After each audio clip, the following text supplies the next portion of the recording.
Tonight at 6, an officer-involved shooting in Maryland, where police say they fired rounds at a man with a long gun, the latest in the unfolding investigation. Plus, a memorial flight home, how the memory of a Northern Virginia pilot continues to be honored after his work with animals. A very chilly day today, as well as a chilly night.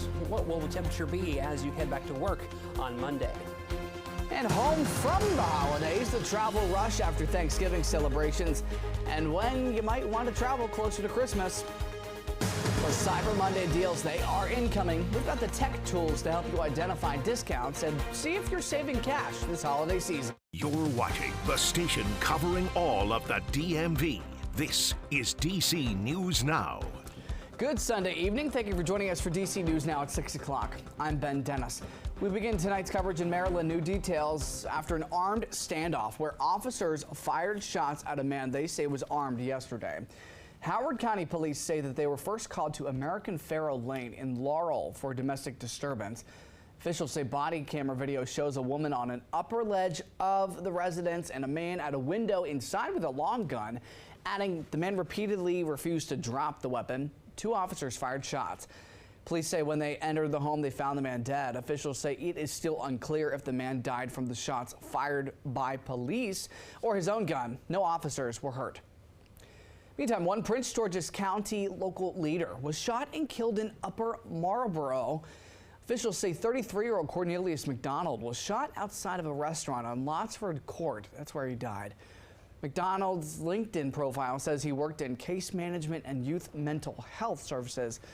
Prince George's County Council member Walla Blagay releasing a statement saying, quote, "Let us come together to honor Neil's memory by standing united against violence and supporting one another during this difficult time."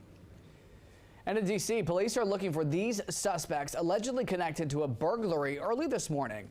Officials say multiple suspects forced their way inside a business on Pennsylvania Avenue in Southeast around 4 a.m. This is near Catherine Watkins Elementary. Police say they stole merchandise and left.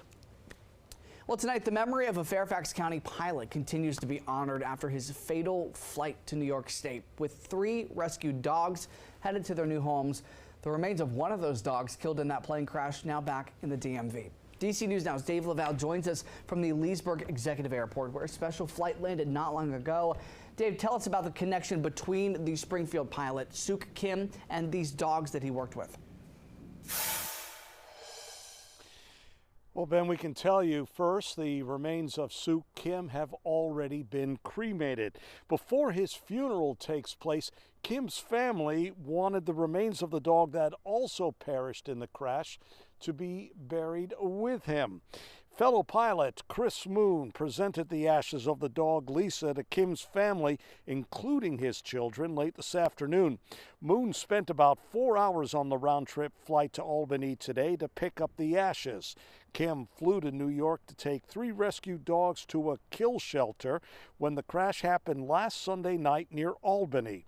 The 2 other dogs survived. Kim's brother expressed his gratitude to everyone who made today's flight possible. One thing that I realized is, this event has changed my view of the world. I was a little bit jaded, thinking there's a lot of, not so nice people out there, but it completely changed my mind where, holy cow, there's so many great, awesome people out there. Kim's Kim's funeral will take place Thursday. The family is still working out the details. As for the 2 dogs that survived, we've been told they will be brought back to the DMV, where a friend of Kim's will adopt them. We are live at the Leesburg Executive Airport. Dave Laval, DC News Now. Our thanks to Dave. A sad story indeed. Taking a live look at Reagan National Airport tonight. That is where travelers are continuing to head home from their Thanksgiving holiday trips. And those who hit the skies today had to deal with some of the worst of the holiday traffic. According to the TSA, the Sunday after Thanksgiving was the single busiest day for U.S. airports over the last 3 years. And last year, just under 3 million people traveled on Sunday compared to 1.5 million on Thanksgiving Day. One flyer we talked to says he's changing his travel plans next year to avoid the rush.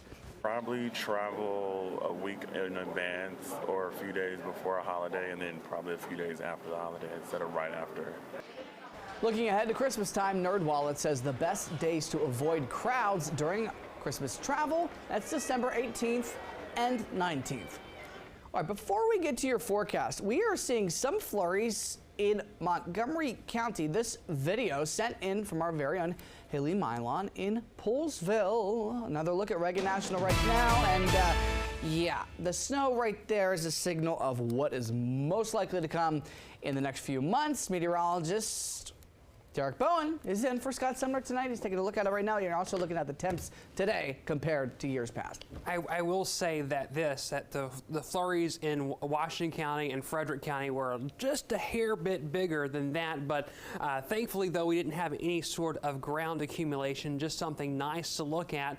After seeing another cold day here across the DMV, we made it up to 47 today because we saw a little bit of sunshine here in the district. However, lows this morning only approached 30 degrees, had a few clouds overnight, keeping us just a hair bit warm than most locations around. We're still well below the average for this time of year, and that's really going to be the story as we head about this week. We're seeing those winds currently at around 14 miles per hour. These are wind gusts going down the I-81 corridor.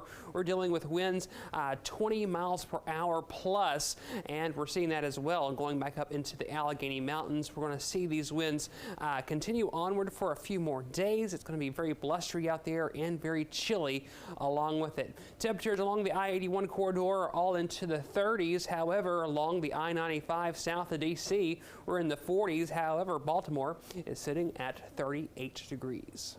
All right, Deck, we're seeing just a few. Today, President Joe Biden honored the memory of those who died from AIDS, and he lauded the advancements in healthcare in the past several decades.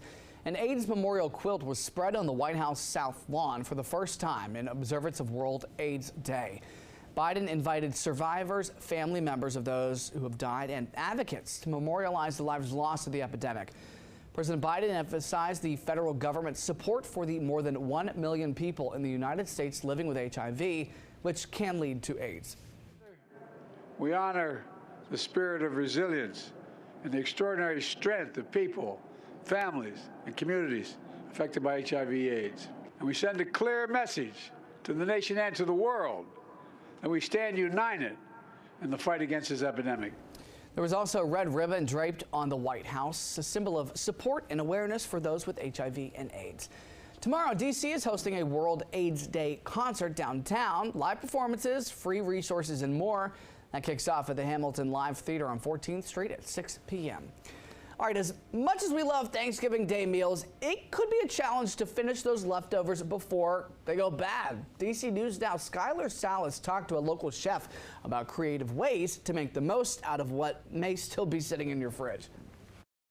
Whether it's your dad's fried turkey or your mom's mac and cheese, sometimes eating Thanksgiving leftovers can become tiresome after a few days. For Chef Paul Taylor, the go-to at his restaurant is a sandwich using most of the holiday's signature dishes. We make a mayonnaise that imitates the flavors that you would get out of gravy. So we add a little miso, we add some turkey gravy to it. We add some of those herbs that you would find in turkeys. If you don't want everything, Taylor suggests using an individual leftover as a small element in a different dish. Stuffing waffles are delicious. Savory waffles are very fun, especially if you have little ones running around, like getting to use the waffle machine, super cool, a lot of fun. Potatoes, mashed potatoes, you can form them into patties and use them as kind of like a hash brown, right? You could egg wash them, add some panko to the outside, give them a little light fry.